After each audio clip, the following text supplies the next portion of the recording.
अस्सलाम वालेकुम, कैसे हैं आप सब। आज मैं रिएक्ट करने वाली हूँ मिर्ज़ा अली इंजीनियर साहब की एक और नई वीडियो पर। आज की वीडियो में हम जानेंगे कि घर में इत्काफ करना कैसा है, इत्काफ के अहकाम व मसाइल क्या हैं, शब कदर की क्या निशानियाँ हैं। जानते हैं मिर्ज़ा अली इंजीनियर साहब की ज़ुबानी।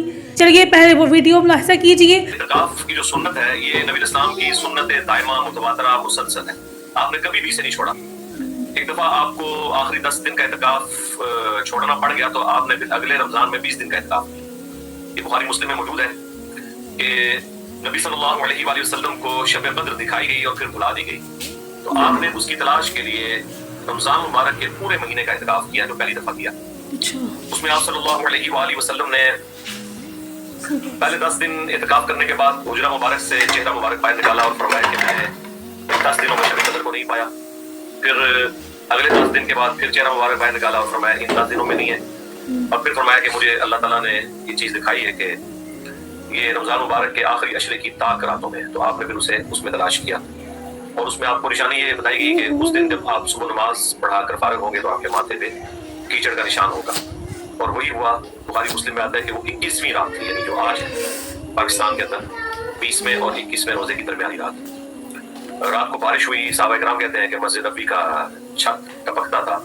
आपने जब नमाज पढ़ी और सलाम देकर फारिग हुए और अपना चेहरे अक़दस साहबा इकराम अलैहिम रिज़वान की जानिब किया तो आपके माथे के ऊपर कीचड़ के निशानात थे।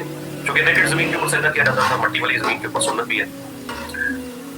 तो उससे साहबा इकराम को पता चला कि आज जो रात गुजरी ये शब कद्र थी। बाकी जो आम में मशहूर है, समुद्रों का पानी मीठा हो जाता है, दरख्त सजदे में गिर पड़ते हैं और ये चीजें वो चीजें, इस तरह की कोई चीजें साहबा इकराम ने तो ऑब्जर्व नहीं की। उन्हें भी जाके खत्मे सेरी में फजर के वक्त जाके ये बात पता चली। अच्छा, सही हो गया। सिर्फ हमारे लिए हुक्म ये है कि हमने आखिरी ताक कराते हैं क़याम करना है। और तलाश करने का मतलब ये नहीं है कि कोई आपको तजल्ली नजर आ जाएगी, कोई आसमान से नूर बरसता हुआ नजर आएगा। तलाश से मुराद है कि इन रातों का आपने क़याम करना है। बुखारी मुस्लिम दोनों में हदीस है कि जिसने ईमान और एहतिसाब के साथ शब कद्र का क़याम किया अल्लाह ताला उसके अगले सारे गुनाहों को माफ फरमा देगा। अच्छा। तो ये आखिरी अशरे की ताक रातों में क़याम करने के मुख्तलिफ तरीके हैं। एक तो सबसे आसान तरीका है जो सही मुस्लिम में आया कि जिसने इशा की नमाज जमात से पढ़ी, यानी इस हाल में कि उसकी कोई रकत फौत नहीं हुई, उसको आधी रात के क़याम का सवाब मिलेगा। और जिसने फिर फजर की नमाज भी जमात से अदा की उसे पूरी रात के क़याम का सवाब मिलेगा। ये सबसे आसान तरीका है कि रकत फौत हुए बगैर कोई जमात के साथ नमाज पढ़े और अल्लाह तबारक व तआला उसे पूरी रात के क़याम का सवाब अता फरमा दे। इसी तरीके से जामे तिर्मिज़ी में एक हदीस है, जिसने इमाम के साथ क़याम किया तो गोया उसने पूरी रात का क़याम किया, जो क़यामुल लैल वाला है। वो भी एक जरिया है क़याम पाने का। इसके अलावा हो सके तो सबसे बेहतर है कि पूरी रात आप जागे और जितने भी आप नवाफिल के अंदर कुरान पढ़ सकते हैं, सिर्फ नवाफिल नहीं, कुरान के साथ, चाहे मुसहफ को हाथ में लेके पकड़े। इसमें मेरी कई वीडियोस रिकॉर्डेड है, तो ये बिल्कुल सबसे बेहतरीन अमल होगा जो आप करेंगे। तो इत्काफ भी बेसिकली शब कद्र को तलाश करने के लिए होता है। ये इसलिए नहीं कि आपने जाके वहां पे नींद पूरी करनी है या पूरा दिन व्हाट्सएप के ऊपर मैसेजिंग करनी है या बाकी काम करने हैं। ठीक है, जरूरतन घर वालों से रब्ता भी रखा जा सकता है, कोई हर्ज नहीं है।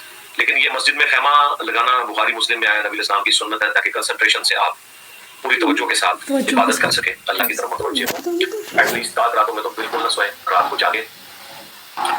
मेरे साथ तो जब तक सिक्योरिटी इश्यूज नहीं थे मैं तो अल्हम्दुलिल्लाह हर साल इत्काफ किया करता था, लेकिन अब तो काफी अर्सा हो गया मैं इत्काफ कर नहीं सका।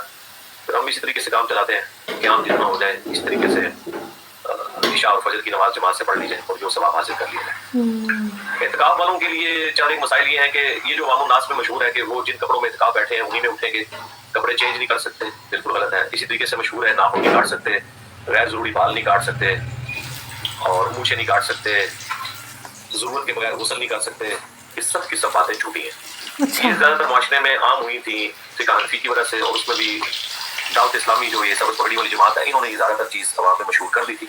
लेकिन फिर फतावा रिजविया की ने एक जिद मिली जिसमें आला हज़रत का फतवा इन्हें मिल गया, उसके बाद शुक्र है इन्होंने सुकून किया है। वरना तो ये कहते थे जो शख्स वुजू करने के बाद वुजू खाने पे अगर 1 सेकंड के लिए भी फालतू रुका तो उसका इत्काफ टूट गया। इस तरह का इत्काफ तो साहबा इकराम भी नहीं कर सकते थे जो पाबंदियां दावत इस्लामी में थी। क्योंकि मैंने दावत इस्लामी का ना सिर्फ इत्काफ किया है बल्कि कई दफा करवाया भी है। आखिरी दफा जो मैंने इत्काफ करवाया था वो 1999 में था और मुझे याद है कि रमजान शरीफ में ही अगला साल आया था, अगली सदी शुरू हुई थी।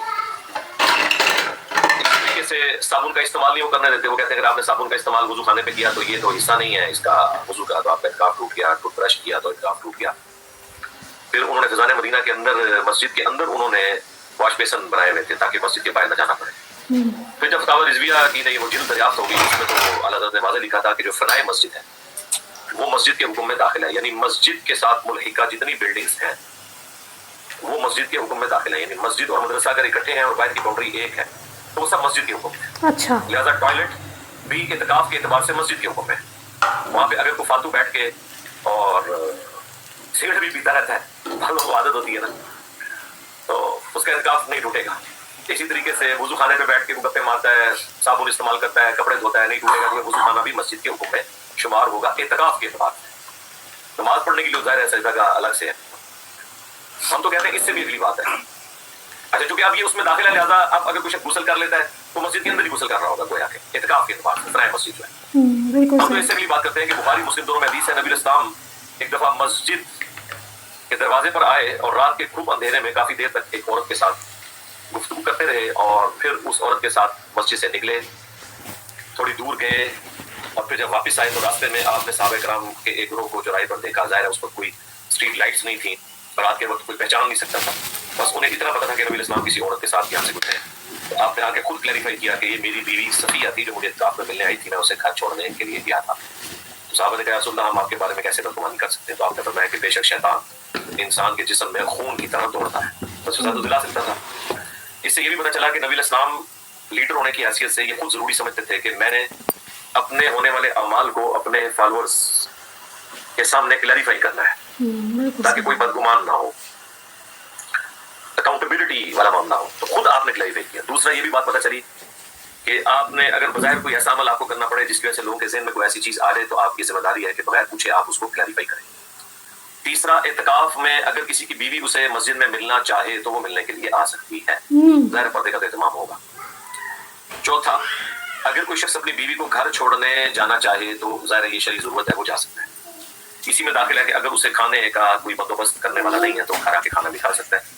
اگر مسجد میں ٹوائلٹ کا بندوبست نہیں ہے تو گھر کا ٹوائلٹ یوز کر سکتا ہے، لیکن گھر فالتو وقت نہیں گزار سکتا، بس جتنی ضرورت کی چیز ہے وہ کرے اور وہ واپس آ جائے۔ ویسے آج کل تو مساجد میں تمام بیسک نیڈس اویلیبل ہوتی ہیں، اس طرح کا کوئی مسئلہ نہیں ہوتا۔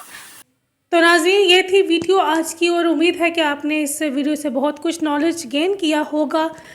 تو یہ بھی کنسیپٹ کلیئر ہوا کہ آپ اعتکاف کے دوران اگر ضرورت ہے تو آپ کچھ اپنے ضرورت کے کام کر سکتے ہیں، اور اس کے بعد شب قدر کی یہ بات سمجھ آئی کہ اس میں کوئی نشانی نہیں ہوتی، آپ نے آخری 10 راتیں عبادت ہی کرنی ہوتی ہے۔